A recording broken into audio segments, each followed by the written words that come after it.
전 세계에 계신 아투TV 시청자 여러분, 전국에 계신 아투TV 시청자 여러분, 안녕하십니까. 이영풍의 뉴스 브리핑 시작하겠습니다. 오늘은 이런 내용으로 여러분들께 뉴스 브리핑, 조간 뉴스 중심으로 브리핑하겠습니다.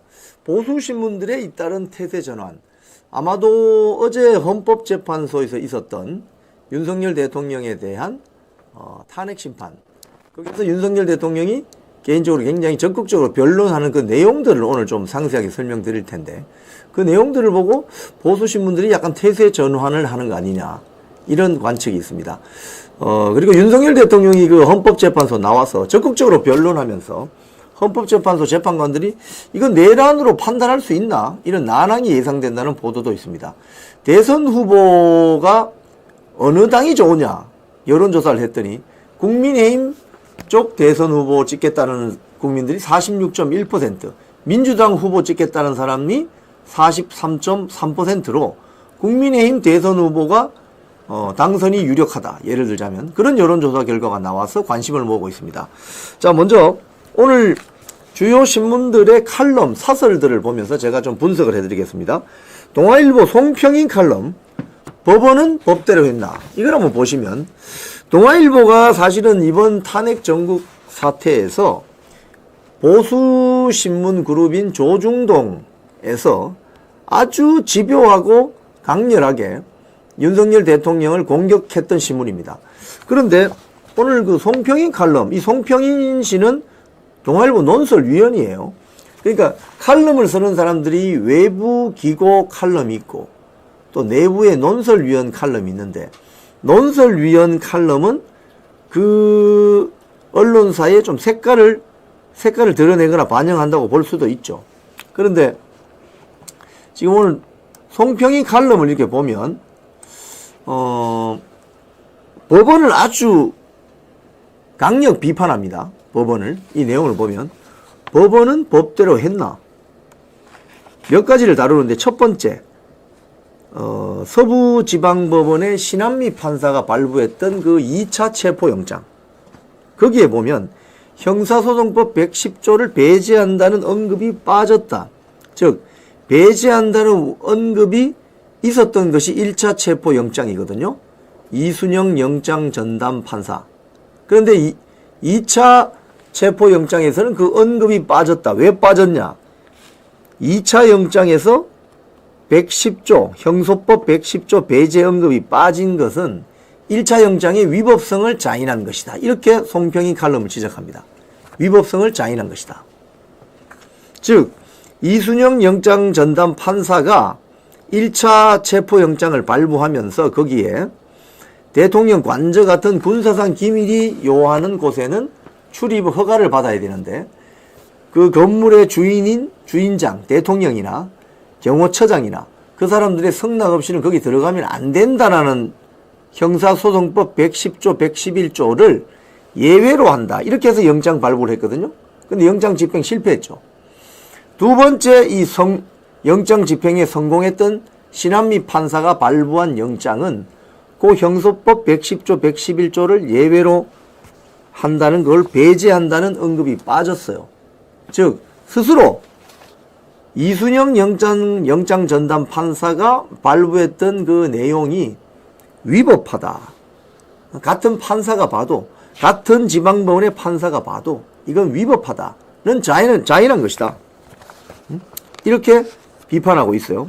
자, 두 번째 비판은 뭐냐면, 윤 대통령의 경우 체포하려는 것은 진술을 받기 위함인데, 피의자가 미리 진술 거부 의사를 밝히면 체포한다는 것은 별 의미가 없다는 거예요. 그래서 서로 협의를 해서 뭐 서면 조사를 한다든지 제3의 자리에서 비공개 조사를 하다든지 이런 식으로 어떤 타협이 이루어지는데, 공수처는 아예 대놓고 노골적으로 체포를 강행했다는 거예요. 공수처의 그 의중은 뭘까요? 윤석열 대통령에게 소위 말해서 지금 서울구치소에 소위 말해서 구속시켜 놓은 것도 수의복을 입혀서, 오늘 지금 제 3차 구인하러 지금 간다는 거 아닙니까? 강제 구인하러 구치소로 다시. 그 말은 윤석열 대통령에게 제수복을 입혀가지고 언론에 노출시켜서 그 사진이 찍혀서 국민들에게 노출시키려고 하는 정치적인 의도가 있는 게 아니냐, 이렇게 의심을 받는 거죠. 그래야만 헌재 탄핵 심판에서 파면 심판을 끌어낼 수 있는 여론전을 할 수 있으니까. 그러니까 공수처는 지금 수사를 하는 게 아니고 정치를 하고 있다, 이런 비판을 받죠. 그 비판을 지금 하고 있는 겁니다. 또 세 번째, 공수처가 스스로 한 수사는 거의 없이 검찰과 경찰이 다 해놓은 것을 막판에 끼어들어서 사건을 이첩받아 놓고는 대통령 조사도 못하는 꼴이라니 한숨만 나온다. 지금 이 시각 주요 뉴스를 보니 공수처가 지금 서울구치소에 도착했다고 하네요. 윤석열 대통령 강제 구인을 재시도한다고 합니다. 그러니까 이런 공수처의 어떤 행태는 무능하기 짝이 없고 폐륜적입니다. 일부는. 김건희 여사 접견도 못하게 막는다는 거 아닙니까? 가족 접견도. 그러니까 이런 무능하기 짝이 없고 폐륜적인 시도를 하는 공수처의 정치적인 의도는 뭐냐? 윤석열 대통령에게 제수복을 입혀서 언론에 노출시키려고 하는 거죠.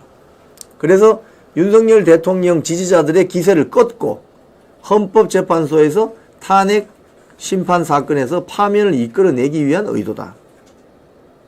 자, 그리고 송평희 논설위원은 또 이것도 지적합니다.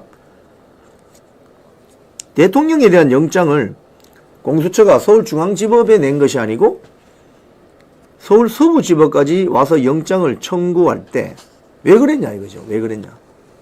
그리고 이 중앙지법으로 돌려보지 않은 법원에도 책임이 있다. 서울 서부지방법원. 서울 서부지방법원에는 우리법 연구회든 좌파 사법 카르텔로 의심되는 판사들이 많이 있다고 하는데요. 그래서 굳이 중앙지법으로 안 가고 서부지법으로 가려고 한 것입니까? 이런 의심을 사죠. 네. 또 하나 지적하는 점은 서부지방법원은 중앙지법에 비해서 규모가 훨씬 작아서 방호가 취약하다. 이번에 그 사태를 보시면 알죠. 법원은 송평희 칼럼은 또 이렇게 지적합니다. 법원은 지난해 11월 민노총에 윤석열 대통령 퇴진 촉구 집회에서 경찰이 100여 명이나 부상당한 사태에 대해서 폭력 책임자들을 얼마나 엄히 처벌했었나. 이번에 경찰이 66명 영장 신청했죠. 검찰도 뭐 40여 명 영장 청구했죠. 이런 사태가 벌어지는데 민노총이 집회에서 경찰관 두들겨 패고 폭력 행사한 책임자들은 몇 명 영장 신청했나요? 얼마 전에 관저 앞에서 집회하다가 경찰관 폭행했다는 혐의로 경찰에 체포되어서 은평경찰서 2명이나 민노총 관계자들이 갔죠. 25시간 만에 풀려났습니다. 그러니까 너무 형평성이 안 맞는 거예요. 그래서 이제 법원은 경찰 일이 아니라 자기 일이 되니까 비로소 정신이 번쩍 드나?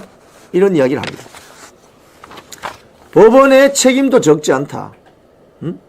법대로 내란죄 수사권을 가진 경찰이 수사를 하고 검찰이 영장 청구하고 기소했으면 이런 일이 없을 텐데 위법과 편법으로 점철된 내란 수사에는 법원의 책임도 적지 않다.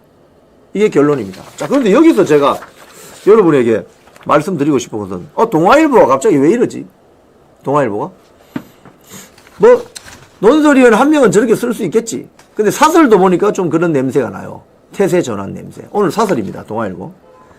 그런 적 없다. 그게 아니다. 나 아니다. 그리고 잘 살펴달라. 즉 윤석열 대통령이 어제 헌법재판소 나와서 했던 말을 있는 그대로 인용한 사설 제목입니다. 이상하죠? 그동안의 동아일보 논조는 이렇지 않았거든요. 닥치고 내란죄, 닥치고 내란 수괴 이런 식으로 일방적으로 비판했거든요.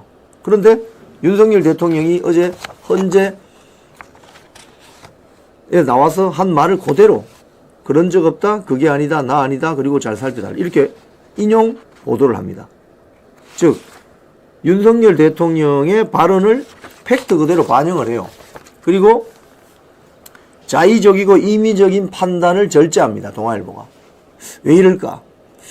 사설이나 칼럼 같은 경우는 실제 그 언론사 내부에 있는 논설위원들이 쓰는 또는 주필이 쓰는 사설이나 칼럼은 그 언론사의 논조를 좌지우지하는 중요한 포인트죠. 그런데 한 달 전부터 조선일보는 이 태세 전환을 했습니다. 태세 전환을 해서 윤석열 대통령의 어떤 이야기는 그대로 반영을 하고 법원이라든지 공수처라든지 경찰이라든지 이쪽을 비판하는 기사나 논평, 사설을 쓰죠. 근데 동아일보가 그동안 그렇지 않다가 오늘 저런 태세 전환을 하는 것은 제가 봤을 때는 어제 그 헌재에서의 윤석열 대통령 발언이 영향이 있는 것 같다. 왜냐하면 거기 출입 기자들이 헌재 재판정에서 오고 간 이야기들을 쫙 녹취록 형태로 만들어서 그걸 들어가면 언론사 안에 들어가면 풉니다. 풀어가지고 편집국장도 보고 다 볼 수 있게 해요. 그걸 쭉 읽어봤을 거 아닙니까? 제가 조금 이따가 설명을 드리겠지만 이걸 읽어보니 야 이거 탄핵심판 윤석열 대통령 파면시키는 거 이 내란죄를 입증하는 거 이거 쉽지 않겠는데 이런 판단을 했을 수도 있습니다. 눈치 빠르게. 자, 근데 조선일보 한번 볼까요? 조선일보의 양은경 법조 전문기자. 이분은 현직 그 변호사 자격증이 있을 거예요. 서부지법 사태, 판사들의 진짜 걱정은. 이분은 저 법조 전문기자이기 때문에 뭐 이런 이야기를 합니다. 서울 서부지법 난동 사태에 대한 판사들의 반응은 유례없이 격렬했다. 응? 공멸을 당했다. 그런데 이런 게 있습니다. 중간에 보면 게다가 서부지법이 내준 영장에는 유례없이 방금 송평이 칼럼에서 이야기한 그거죠. 형사소송법 110조, 111조 적용 배제가 적혔다. 두 번째, 공수처가 수사권이 있느냐는 더 큰 문제다. 내란과 직권남용 둘 다 흠결이 있다. 즉 직권남용 수사한다고 하면서 내란죄까지 올가면은 그래도 죄명이 내란 우두머리잖아요. 윤석열 대통령 그 체포영장에 보면. 즉 꼬리가 몸통을 흔드는 지금 수사를 하고 있다. 자, 그런데 공수처가 수사할 수 있는 공수처는 내란죄를 수사할 수 없고 직권남용은 수사를 한다 하더라도 헌법 제84조 불소추 특권 범위여서 대통령을 형사소추할 수 없다. 이렇게 돼 있단 말이에요. 자, 그러면 본말이 전도된 거다, 이거는. 응? 현직 판사가 법원 게시판에서 이 문제를 공개적으로 지적하기도 했다. 이런 논란은 내란죄 수사권이 있는 경찰이 수사하고 기소권이 있는 검찰이 영장 청구해서 하면 상당 부분 해소될 일이었는데 왜 공수처가 이렇게 튀게 나서가지고 이 난장판을 벌이느냐. 그런데 여기서 문제는 이번 사건에 놀라고 분노한 판사들조차도 국민을 엄벌해서 윽박질러 사법불신을 회복할 수 없음을 알고 있다는 거예요. 한 판사는 이렇게 이야기했답니다. 체포 구속영장이 발부됐다고 이 문제가 해소된 것은 아니다. 그리고 자신들조차 법적 의문을 해소하지 못하고 있기 때문이다. 여기에 판사들의 진짜 고민이 있다. 판사들이 요번에 법원에 저렇게 쉽게 이야기하면은 기물이 파손되고 많은 사람들의 어떤 그 시위자들이 들어와서 저 난동을 부리고 한 것을 법원이 그동안 본 적이 없거든요. 그걸 보고 아마 충격을 받았을 겁니다. 시위나 집회는 비폭력 평화 시위 집회를 해야 됩니다. 원칙적으로. 근데 이 사태를 보니 그러니까 법원은 잘못한 거 없나 그러면은 법원은 우리가 잘못한 거 없나 이런 지금 고민을 한다는 거예요. 이제서야 고민을 하는 거지. 즉 공수처의 저 위법하고 불법성이 농후한 영장을 발부해준 주체가 누구냐는 거예요. 법원 아닙니까? 법원. 서부지방법원. 그럼 그 판사들은 잘못이 없냐는 거지. 왜 경찰이 현장에 가서 영장 집행을 하는 그 과정의 문제점까지 법원이 나서서 다 해소시켜 주느냐.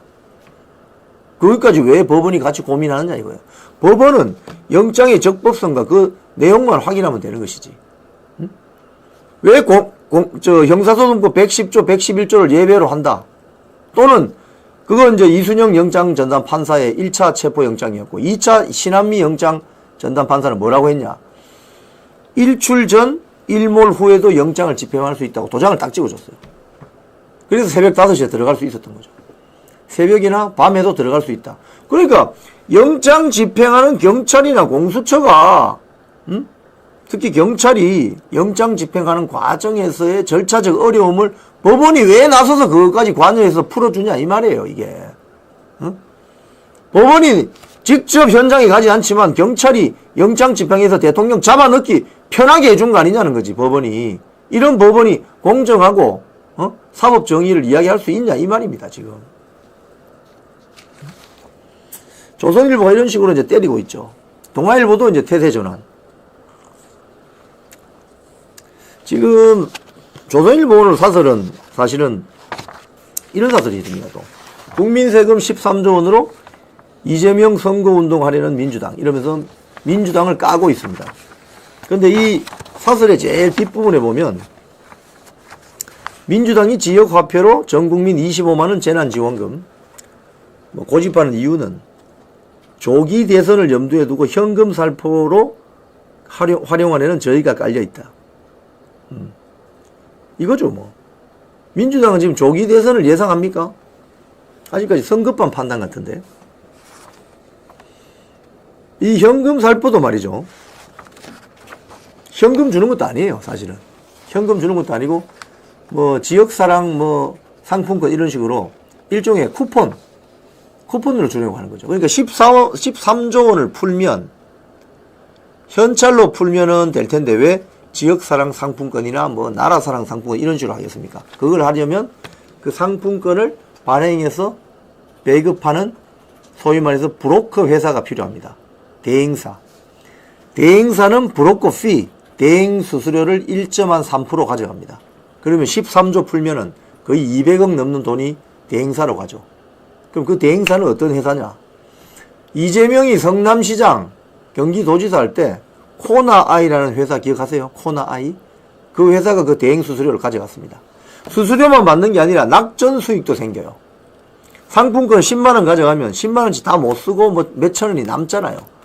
그거 사람들이 그냥 까먹어버리죠. 그 낙전 수익까지 고스란히 코나아이가 가져가는 거죠. 그러면 코나아이 같은 회사들, 이런 브로커 회사들을 주로 누가 운영을 하느냐? 이 언론 보도가 많이 된 건데 주로 종북주사파 계열의 그런 운동가들이 상당 부분 관여하는 수가 많다는 언론 보도가 있습니다. 즉 도랑치고 과제 잡고 이런 식이죠. 이재명의 수법은 항상 지역사랑 상품권 발행해가지고 본인이 굉장히 선심 푸는 것처럼 해서 표 얻고 또 그건 브로커 회사를 하나 지정해서 사업을 하게 해서 이권 챙겨주고 이런 겁니다.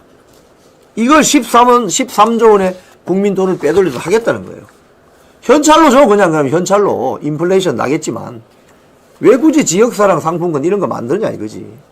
예? 수상하잖아요. 자, 조선일보, 중앙일보 이런 움직임 보셨죠? 중앙일보 사설 한번 봅시다. 윤 대통령 첫 탄핵 심판 출석. 반성보다 변명만 하나. 이거 보면 쭉 내용도 읽어볼 것도 없습니다. 이게 뭡니까? 네 죄를 네가 알렸다 이거죠. 응? 옛날 그 조선시대 사또들이 범죄 용의자가 잡혀오면 네 죄를 네가 알렸다. 이게 바로 지금 중앙일보 사설입니다. 반성보다 변명만 하라 이 소리가. 아니 지금 헌재 심판에서 이게 정말 내란죄가 성립하는지 헌법을 위반했는지 그걸 봐야 될 거 아닙니까? 응?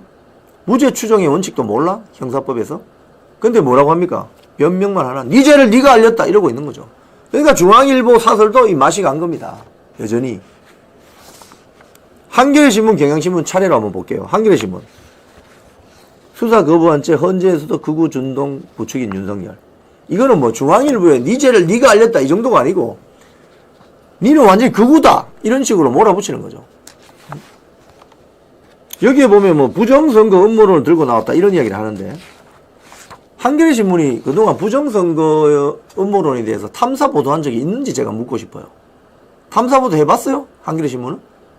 왜 많은 국민들이 여기에 대해서 의문을 가질까? 응? 다른 건 다 몰라도 하나만 물어봅시다. 형상보건종이라는 게 세상에 있느냐? 내가 이거 종이 이렇게 접었는데 접었어요. 2번 접었어. 투표할 때 한 2-3번 졌잖아요. 접었어요. 근데 이걸 폈어요. 그럼 이런 자국이 생기잖아요. 근데 이게 형상복원이 된다는 특수 재질의 종이가 있다는 거 아닙니까? 그런 종이 있어요. 인쇄업자들이 다 이야기합니다. 그런 종이는 세상에 존재하지 않는다고. 한겨레 신문!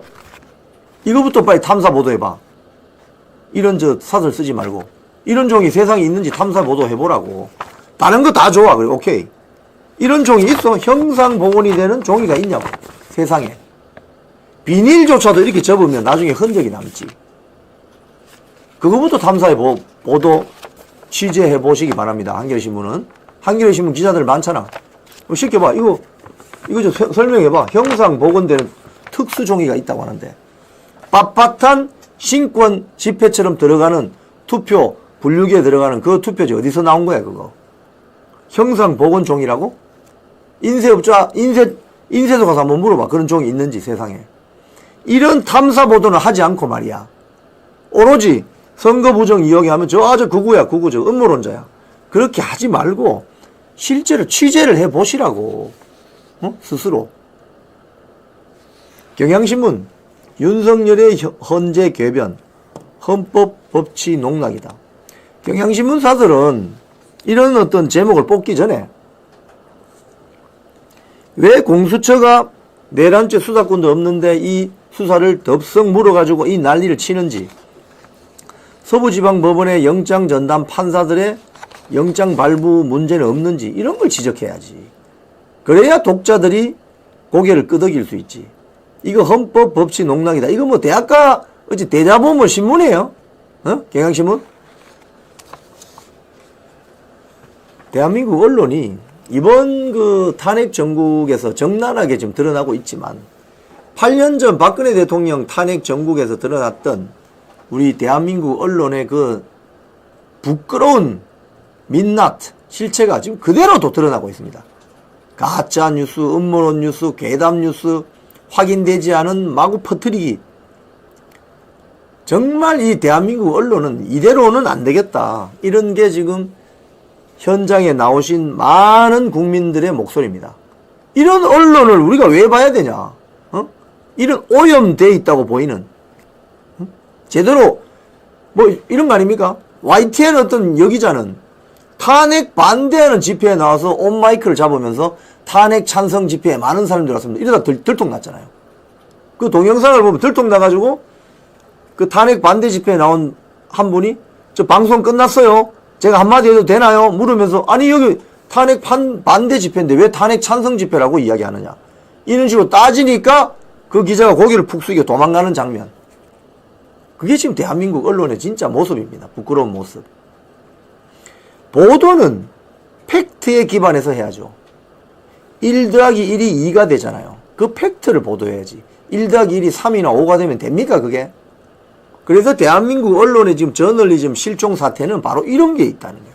팩트. 팩트대로 보도하지 않는다는 거예요. 구성을 한다는 거예요. 구성. 악마의 편집을 한다는 거예요. 더 퍼블릭 기사 한번 봅시다. JTBC. JTBC가 그날 어떻게 알았는지 저 서부지방법원 사태 났을 때 들어가서 자기들이 이야기했어요. 잠입 취재했다고.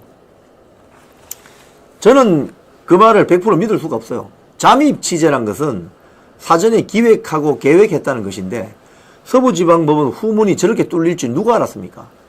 저도 그 현장에 꽤 오래 있었는데 물론 바깥에 있었지만 저조차도 새벽 3시쯤에 구속영장 발부됐다는 소식을 듣고 방송 클로징을 하고 나가려고 하는데 뭐 퍽퍽퍽 이러면서 터지면서 뭐가 우르르 몰려 들어가는데 저도 몰랐어요. 저게 무슨 일이야? 왜 들어간 거야 저기 법원 건물에? 저도 너무나 놀랐어요. 그런데 JTBC는 어떻게 알고 그걸 잠입 취재했단 말이지? 카메라 딱 들고 있다가?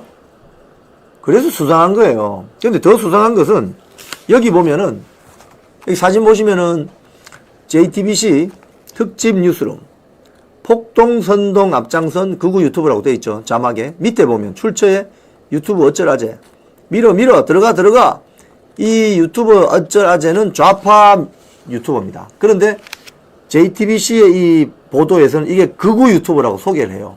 그래서 이 어쩌라제가 그 다음 밑에 내려보시면은 자기 그 입장을 밝혔습니다. 어쩌라제 여기 보면은 그 밑에 파란색 그래픽 있잖아요.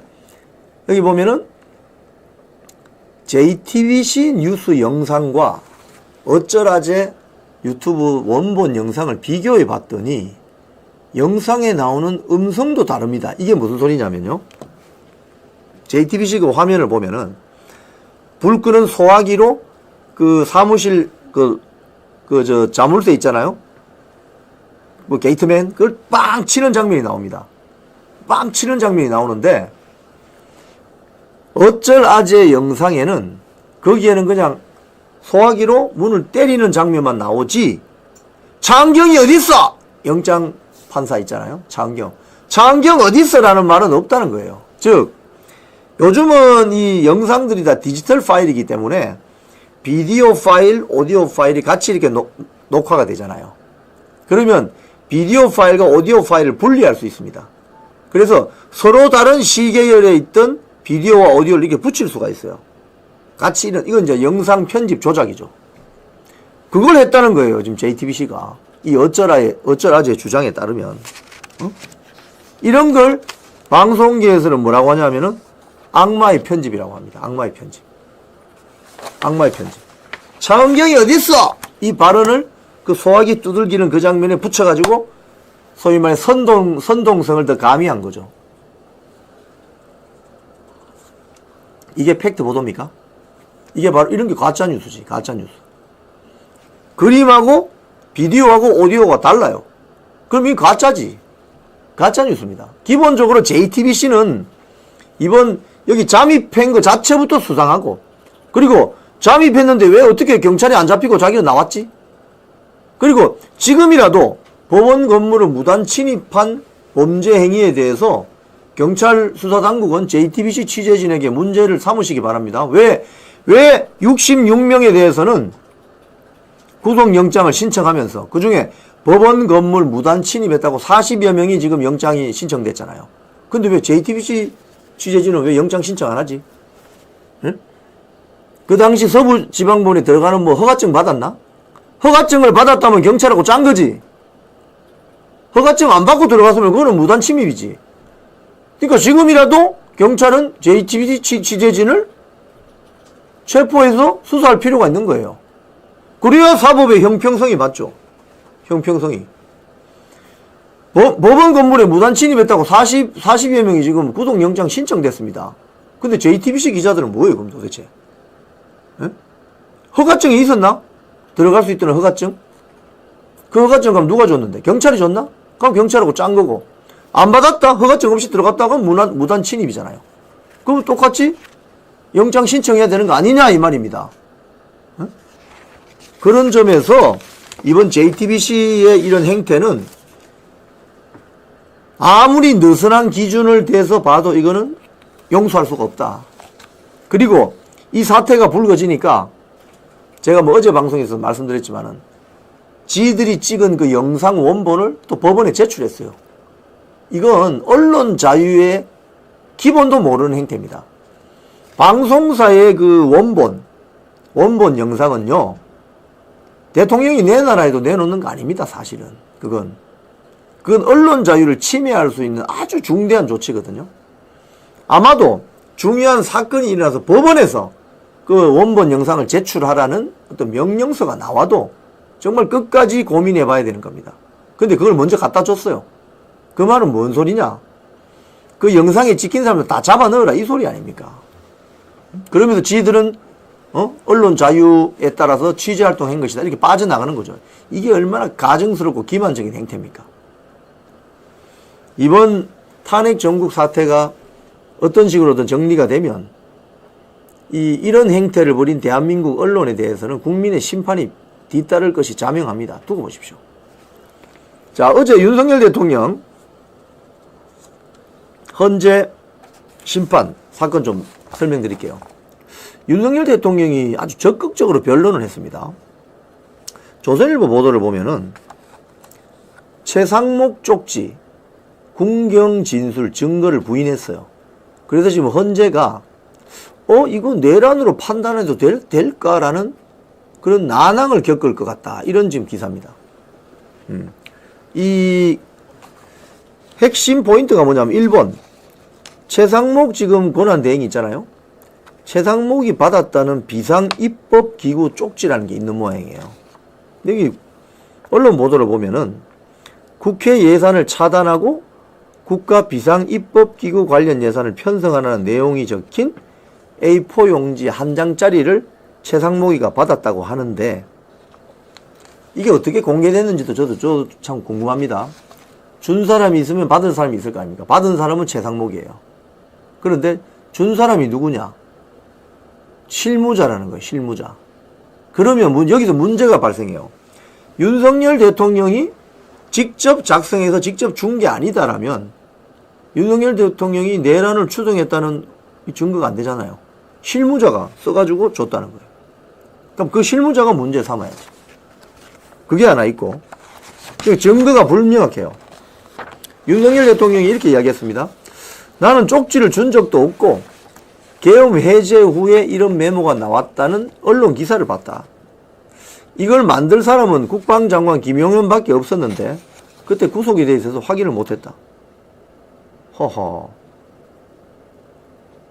그래서 지금 현재는 최상목 지금 대통령 권한 대행의 대행을 증인으로 불러서 누구 말이 맞는지 확인해야 된다. 이렇게 이야기했다는 거예요. 두 번째, 윤석열 대통령이 국회의원을 끌어내라, 지시해라, 한동훈이 사살해라, 이런 이야기 있었잖아요. 이게 윤석열 대통령은 그런 말 한 적이 없다고 이야기했고, 국회 탄핵소추단에서 이걸 증거로 들이댄 건 어떤 증거다? 국회에 나온 그 눈물 찔찔 짜던 똥별들 있잖아요. 그 사람들이 말한 내용이 국회 회의록에 담겼고, 이 회의록을 증거로 헌법재판소 탄핵심판에 증거로 제출됐다는 거예요. 그런데 문제는 저기 나오지만 지시를 내렸다는 윤석열 대통령 육성이 담긴 통화녹음 등 직접 증거는 아직 나오지 않고 있다. 지시를 내렸다는 윤석열 대통령의 육성이 담긴 통화녹음 등 직접 증거는 아직 나오지 않고 있다. 그럼 뭐예요 이거? 이것도 일방적인 그냥 진술이지. 그 똥별들의 일방적인 진술이지. 윤석열 대통령이 직접 본인한테 전화해서 야 이거 빨리 잡아넣어! 한동훈 사살에 체포해서 사살해! 라고 한 육성 녹음이 있냐는 거예요. 없어요. 전부 카드라 가지고 지금 일방적으로 윤석열 대통령을 올가매는 거죠. 그 다음에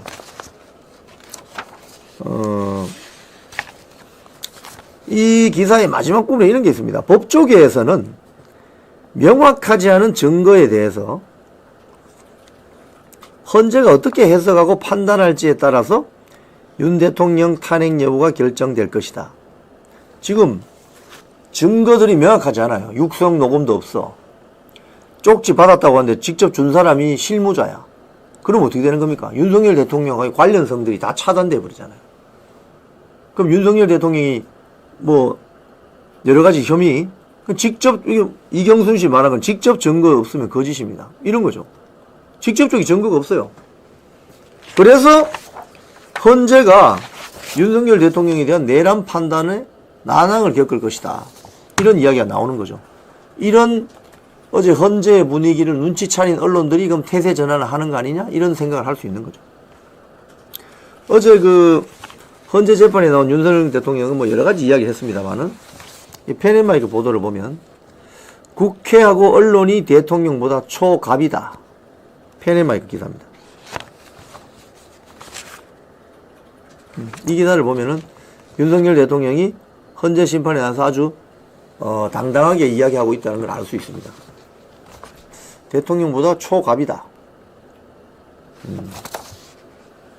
그리고 마이크 4번 잡고 저 기사입니다. 국회와 언론은 대통령보다 초갑이다. 계엄 해제를 방해한 거 아니냐면서 무슨 소리냐. 방송으로 다 보지 않았느냐. 군인들 스스로 나오지 않았냐. 응? 그리고 어제 도태우 변호사가 이제 부정선거 이걸 이야기를 했거든요. 그래서 부정선거론에는 윤석열 대통령이 팩트를 확인하자는 거다. 응? 그리고 그 도태우 변호사가 국정원의 그 선관위 점검이 2023년 10월에 있었는데 본인의 PPT에 2024년으로 표기했더니 윤석열 대통령이 툭툭 치면서 3이라고 2023년이라고 그렇게 이야기했어요. 예. 근데 어제 오늘 아시아투데이 사설 한번 봅시다. 탄핵 심판에서 부정선거 의혹 배제할 이유 없어. 어제 이 도태우 변호사가 거기서 부정선거 의혹이 있어서 그동안 이상한 투표지 뭐 등등을 제시하면서 사진으로 이 PPT로 제시를 했어요. 하면서 빳빳한 신권과 같은 빳빳한 뭐 투표 용지 뭐 등등 이런 걸 제시를 했어요. 뭐 도장이 이상하게 찍힌 용지 등등 했더니 국회 탄핵소추단 쪽에서 뭐라고 했느냐. 이건 핵심이 아니지 않느냐. 이건 좀 발언을 제한해달라. 이런 식으로 이야기했거든요. 근데 지금 오늘 아시아투데이 사설을 보면은 맨 마지막에 보면은 윤 대통령 측 도태우 변호사는 위조 투표지 가능성, 관인이 뭉개진 투표지 사진 등 부정선거 정황을 제시했고 거대한 선거 부정 의혹이 있었으나 선관위나 법원, 수사기관을 통해 제도적으로는 해결되지 못해서 국가 비상 상황이 초래됐다고 지적했어요. 이랬더니 국회 측 김진환 변호사는 이번 탄핵 심판의 쟁점이 아니다 라면서 헌법재판소에 선거 부정 음모론을 제안해 줄 것을 요청했다고 합니다. 왜 제안하지? 국민들은 굉장히 궁금한데. 윤석열 대통령이 계엄 선포하고 계엄군 보낸 곳이 어디예요? 국회하고 선관위 딱 두 곳입니다. 실제 계엄을 선포하게 되면 방송사도 다 올 스톱 됩니다. KBS 원 채널 빼고는. 근데 그렇지 않았죠. 그때도 말했지만 실제로 원칙적으로 계엄을 하려면은 모든 언론사 통제하고 KBS 1번, KBS 1채널만 남기고 또 국회 건물에 대한 단전 조치도 하죠. 근데 전혀 그렇지 않았죠. 근데 실제로 어디다가 계엄군을 많이 보냈습니까? 중앙선관위, 과천청사, 수원에 있는 중앙선관위 선거연수원 건물에 보낸 거죠. 그러니까 선거 부정에 대한 의혹이 강하게 제기되었으니 그걸 확인해 보자. 팩트 확인. 근데 왜 그걸 헌법재판소 탄핵 심판 과정에서 말 못하게 하려고 하는 거죠? 수상하죠. 네. 자, 여론조사 결과 한번 보겠습니다. 스트레이트 뉴스 여론조사. 대선 투표를 하면 어느 당 후보에 투표하시겠습니까? 밑에 그래픽 보세요. 국민의힘 대선 후보에게 투표하겠다는 사람이 46.1%, 민주당 후보에게 투표하겠다는 사람들이 43.3%로 저 결과만 보면 다음에 대선이 벌어지면은 국민의힘 후보가 당선될 확률이 높다. 이렇게 나오는 거죠. 권역별로 한번 볼까요? 권역별로 봤더니 서울 수도권이 꽤 높습니다. 그 밑에 보시면 인천, 경기가 48.6. 그러니까 이 보면은 호남 지역을 제외한 거의 모든 지역에서 비슷비슷하거나 국민의힘 후보를 찍겠다는 사람이 더 많아요. 더 많아요. 지금 민주당이 난리 났죠? 이런 여론조사 결과에 따라서. 난리 났습니다. 그리고 나이별로, 그 그래픽도 밑에 한번 쭉 내려보시면, 나이별로도 보면은 특이한 점이 뭐냐. 2030, 6070은 국민의힘에 투표하겠다는 게 많아요. 근데 4050은 민주당 투표가 많습니다. 이 4050 세대는 여러분 아시는 것처럼, 서태지와 아이들이 나온 1990년도 2000년 초 대학을 다닌 사람들입니다. 그러니까 정말 좋은 시절에 대학 다녔죠. 근데 좋은 시절에 언론 자유를 누리고 개인의 인격 존중받고 이랬던 사람들이 결국 지금 이재명 민주당을 지지한다는 거죠. 이게 참 아이러니입니다. 아이러니. 6070 세대는 연세가 많으신 분들은 6.25를 경험했거나 보릿고개를 경험한 세대는 국민의힘을 지지하죠. 근데 이번에 2030이 왜 국민의힘을 지지하는 게 높아지냐. 이번에 알게 된 거죠. 어제 제가 방송에서 말씀드렸지만 서울 강서경찰서 유치장에서 어느 연행된 청년이 쓴 그 글, 그 수기문 한번 보세요. 처절하지 않습니까? 그동안 민주당 지지를 했는데 알고 봤더니 민주라는 이름으로 공화국을 훼손시키고 있었다. 이걸 알게 됐다는 거예요. 자기 잘못은 인정한다. 이번에 법원 무단 침입하고 한 거. 그래서 그 재과를 응분의 재과를 달게 받겠다. 하지만 나는 시민으로 태어났다. 내가 생각했고 내가 행동했다. 이러니까 이제 이 여론이 이렇게 변하는 거죠. 그러니까 지금 민주당에서 지금 난리가 난 겁니다. 깜짝 놀랐죠. 여론조사 하나 더 있는데, 정당 지지율이 민주가 39%, 국민의힘이 45.3%, 훨씬 앞섰습니다. 완전히 역전되어 버렸습니다. 근데 그 밑에 그 그래프를 보면요, 저기 보면은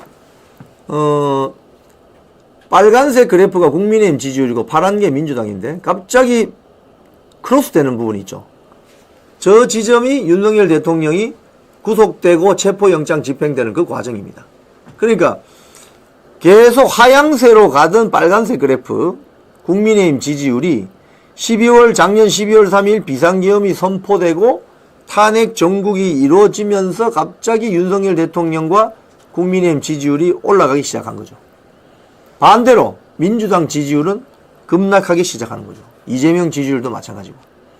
그리고 저 지점에서부터 조국당이나 뭐 개혁신당이라든지 진보당 지지율은 그냥 계속 추락하고 있는 거죠. 이런 것들을 보면 상당히 이번 탄핵 사태가 유의미한 결과를 내고 있다. 또 밑에 좀 더 내려가 보시면은 권역별 정당 지지도 나옵니다. 권역별 정당 지지도 저걸 보면 보세요. 서울이 국민의힘 지지가 훨씬 높게 나옵니다. 43%. 민주당 40.5. 인천 경기도 마찬가지입니다. 46.3. 민주당 38.4. 민주당이 지금 수도권에서 인기가 갈수록 떨어지고 있죠. 그죠? 호남 지역을 제외하고는 거의 모든 지역에서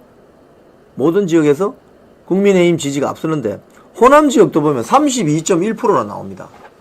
원래 호남 지역이 이 비상계엄 사태가 터지기 전에는 거의 10%에서 20% 미만, 거기 국민의힘 지지율이었는데 지금 32%까지 올라간 거예요. 이 말은 무슨 소리냐? 전통적으로 민주당 지지세가 강한 호남 지역에서도 이재명 민주당 너무 심하다, 너무 심해, 완전히 그냥 윤석열 대통령 일 못하게 특활비, 특경비 다 잘라버리고 뻑하면 탄핵 소추하고 뻑하면 탄핵하고, 이래서 나라가 되겠느냐라고 생각하는 호남 지역 유권자들도 많다는 소리입니다. 이게. 그래서 결국은 이재명의 위기가 찾아오는 겁니다. 연령별 정당 지지도 보세요. 바로 밑에 20대 보세요. 20대가 국민의힘이 46.3입니다. 민주당은 33. 그러니까 20대 이 머리 빨리 돌아가는 우리 청년들은 알아차린 거예요. 벌써. 아하, 이재명 민주당 세력은 20대인 자신들의 미래를 저당 잡아서 13조 원이라는 그런 재난 지원금도 풀고 그거 다 누구한테 빚으로 돌아온다? 자기들한테 빚으로 돌아온다는 걸 알고 있는 거예요. 얼마나 똑똑합니까, 우리 청년들이. 그리고 60, 70 세대는 이미 알고 있어요. 이재명 민주당 세력은 저거는 나라 망치는 세력이라 알고 있다는 거예요. 그런데 40, 50 세대만 친민주당 세력이죠. 이걸 뭐냐, 이걸. 굉장히 이율배반적인 세대다. 이렇게 볼 수 있는 거죠. 그래서 결국은 20, 30 세대와 60, 70 세대가 40, 50 세대를 포위하는 세대 포위론이 일어날 것이고 이게 다음 선거나 총선이나 다 반영이 될 것이다. 이런 점을 알 수가 있는 거죠. 그러니까 이재명이 지금 난리 난 거죠. 이렇게 되면. 이 여론조사는 아주 그래픽 처리가 잘 돼 있어서 이해하기가 쉽습니다. 자, 민주당 이야기로 한번 해볼게요. 자, 이재명이 난리 났습니다. 중앙일보 한번 볼까요? 분열하는 민주당입니다. 이제 이재명만 보는 민주당. 비명계 비판에 친명계는 야, 아군에 총질하지 마. 이러고 있는데. 지금 이게 뭐냐? 민주당 내부의 자중질환이 시작된 겁니다. 왜? 윤석열 대통령이 구속된 마당에 이재명인들 온전하겠어요?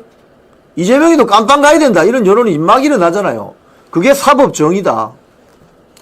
서부지방법원이 저 폭격 맞은 듯이 저렇게 난리 법석이 난 걸 보고 현직 판사들이 충격받았을 거 아닙니까? 그 충격의 여파가 어떻게 영향을 줄 수 있냐. 야, 우리가 이렇게 했다가는 너무 민주당 사법부라는 이야기 듣겠다. 이렇게 아니겠습니까? 그럼 이재명에 대한 재판 좀 빨리 좀 진행해. 빨리 진행하자. 결론을 빨리 내주자. 이렇게 갈 수가 있어요. 근데 여전히 이재명은 또 증인 채택하겠습니다. 증인 채택하겠습니다. 그래서 계속 재판 지연 전술을 펴고 있죠.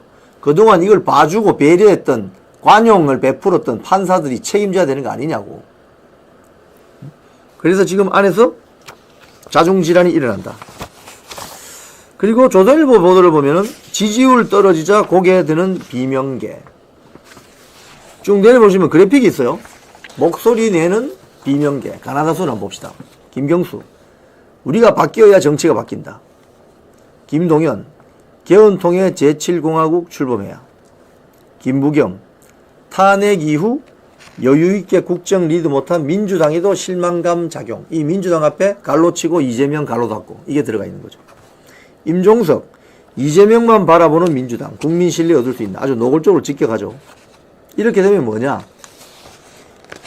삼김 삼총이 전면에 나서게 됩니다.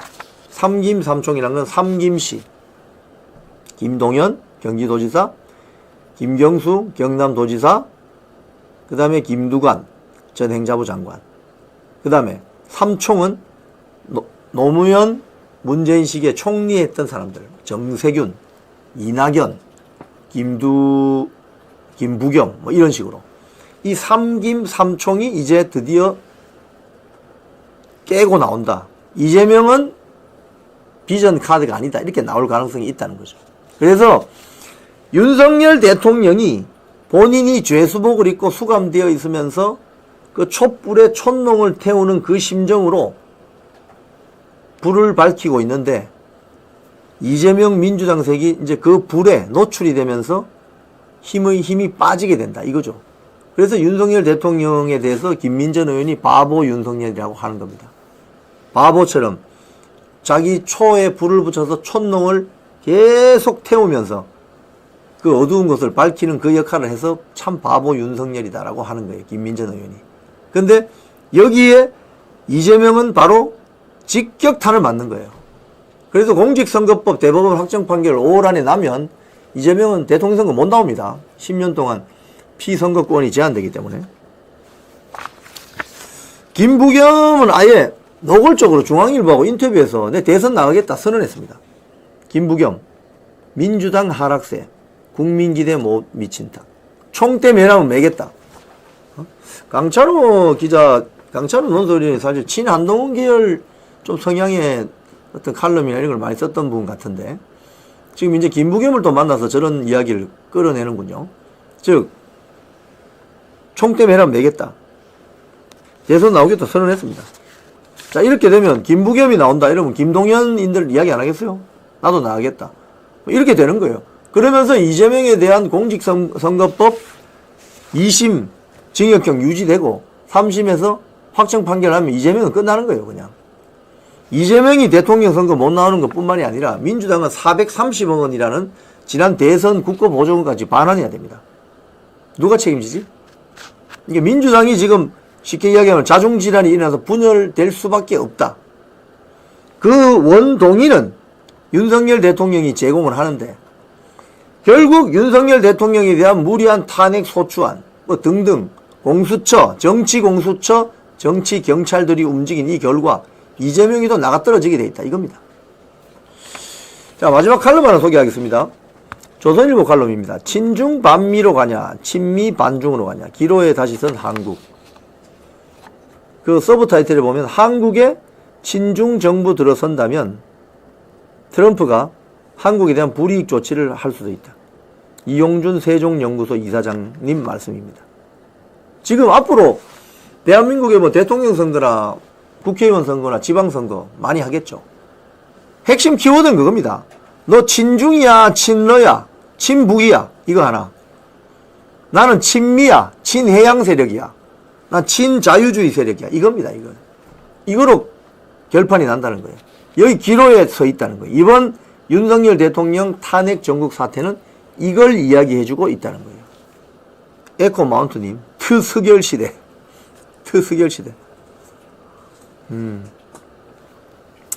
네, 박은호 님이 아주 재미있는 속보를 띄워주셨는데, 대한민국 선관위의 개변, 투표지 접었던 표시 안 나는 종이 최초 발명으로 노벨 물리학상 단체상 수상 가능. 네. 자, 정리하겠습니다. 저는 오늘 보수신문들에 잇따른 태세 전환, 그리고 윤석열 대통령의 적극 변론으로 내란죄 증명하는데 난항을 겪게 될 것이다. 헌재가. 그리고 대선 후보 어느 당 선택할 거냐 했더니 국힘당이 민주당보다 훨씬 많이 나왔다. 이런 여론의 큰 변화를 설명드렸습니다. 네. 윤석열 대통령의 이번 탄핵 정국에서 본인이 구속되는 어떤 피해를 감수하면서까지 보여주고 있는 것은 본인이 어제 헌재에 나와서 말씀하신 것처럼 본인이 자유민주주의자다. 그동안 그렇게 살아왔다. 자유민주주의 체제를 지키기 위해서 내가 이러고 있다. 이걸 지지자들과 국민들에게 알렸습니다. 자, 헌재 심판이 앞으로 어떻게 될죠? 그리고 지금 공수처가 서울구치소 가서 윤석열 대통령을 또 그 강제 구인을 재시도한다는데, 저런 무능하기 짝이 없고 폐륜적인 공수처, 오동훈 공수처장 고발됐으니까 이제 조사받기 바랍니다. 이런 데 대한 공수처, 정치공수처, 정치경찰, 정치검찰, 정치적인 사법부, 정치적인 언론에 대해서 국민들은 반드시 심판할 것으로 봅니다. 자, 지금까지 시청해주신 아투TV 시청자 여러분 감사합니다. 내일 오전 11시에 뵙겠습니다. 고맙습니다.